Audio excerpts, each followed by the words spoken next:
The only people who get affected by this concept of public are those that believe in wealth, greed, and theft, and usury. They're the most evil scum of society. And in general, those that promote Judaism. Because that's what they promote.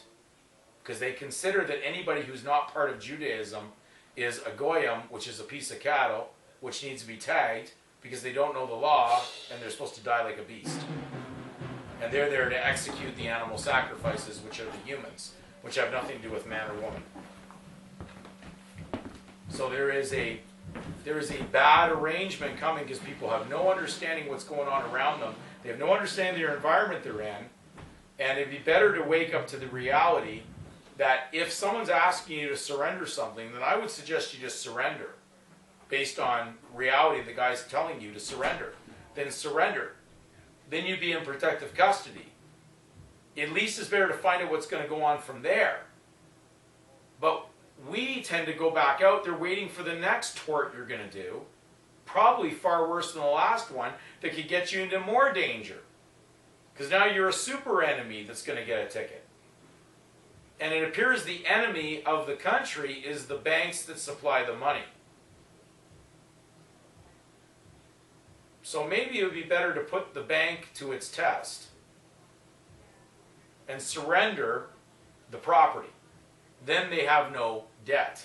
Because if you surrender the property to the creditor, there's no debt. So you must be using property of another to have to surrender it to somebody else. And I hope that makes the understanding of this video clear. Don't ruin an opportunity to speak with truth. If an officer pulls you over, be respectful with him. He's doing what he believes is right. He's supposedly working with the public with a badge. Even though he goes home and takes a private paycheck like everybody else at the end of the week and collects from the same banking authority that issues the money on a private level with a private social insurance number, he wears a badge to be in the public. Because there would be no tort if there was not a difference between public and private. So the privates are at war with the public, but the privates are receiving their funding to commit the chaos through the banking authority that supplies the money into the country. Mm-hmm. And none of the countries have any money, so they're bankrupt. They're under bankruptcy protection. The privates work for the bank. You use a public document to apply to get a private identification number to work for the insurance agency, whether it be in the US, the Social Security program, or in Canada, the Social Insurance program. So you're working as a private agent for the insurance company. Period. You may moonlight, you may work for Esso or GM or IBM or many of these other companies, but your primary employment is through that social insurance agency. Well, they're pimping you out to those other companies, right? To work for one of those companies, you already have to be plugged into SIN. So it's kind of like overtime. They're your pimps. They're the master. So that's how it works. So at the end, if you understand what's going on, it'd be much better for someone involved in a hostile war to surrender, because the laws of war says they have to look after the prisoners.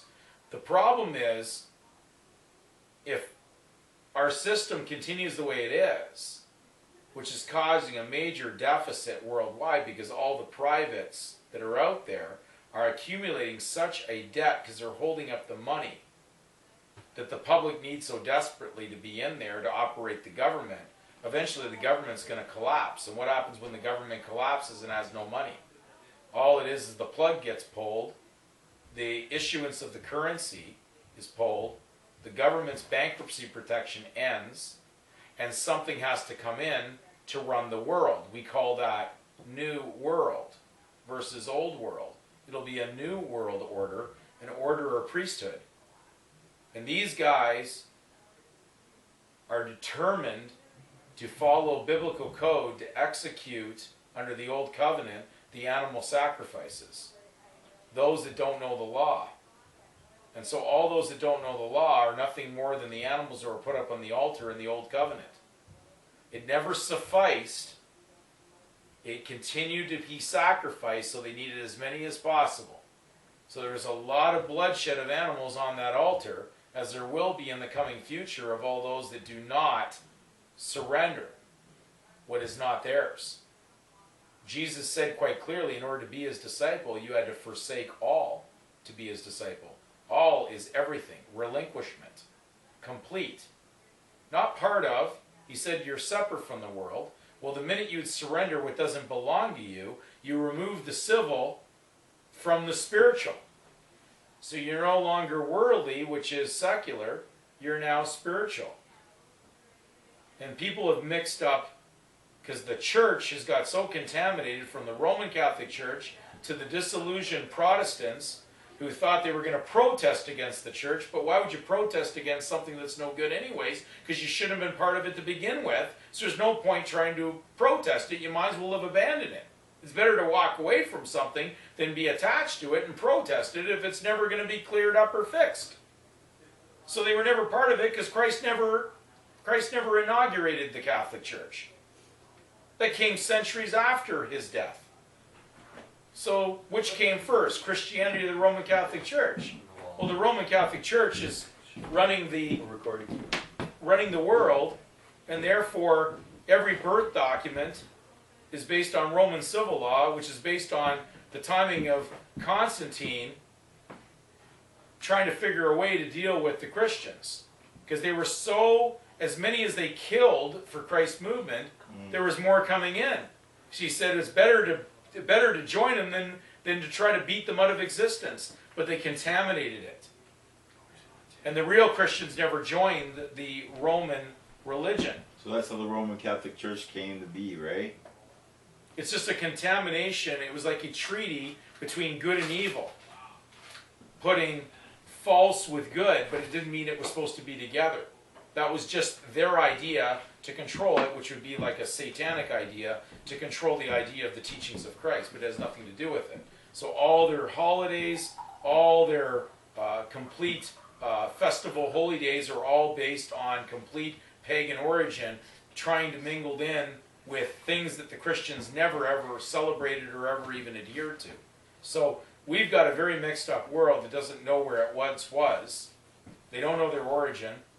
And their original name is Christian because the fact is Christ goes back to the Father because he was there at the beginning of creation.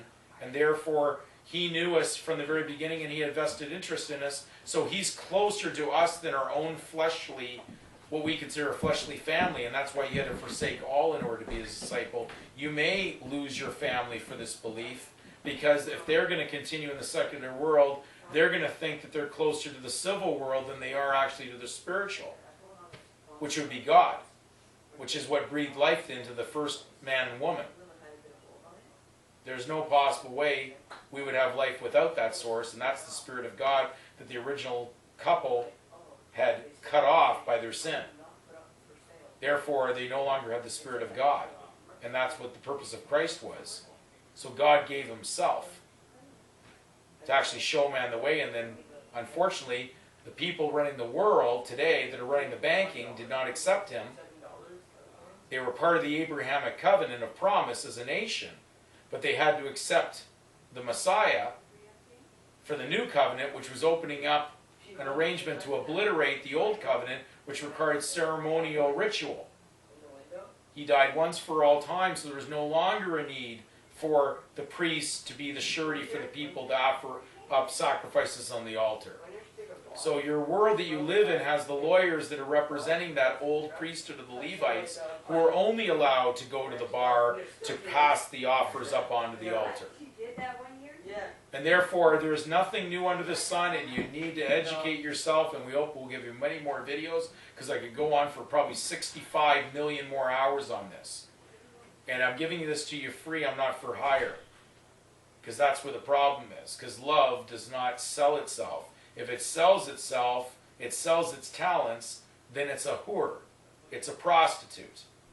And the Judaism who denied Christ preached the fact that Jesus was born of a prostitute. These are evil people running your life right now, and you better know what game they're playing, because if you don't know it, you will end up dying like a beast, because they're going to put the number of the beast on you. And they're going to put a chip on you, and then you will be a soul collected under Satan. Those that understand this will overcome. Rebut the presumption that you would only sell yourself for money. You would never give yourself for love to your fellow man. This is pure charity.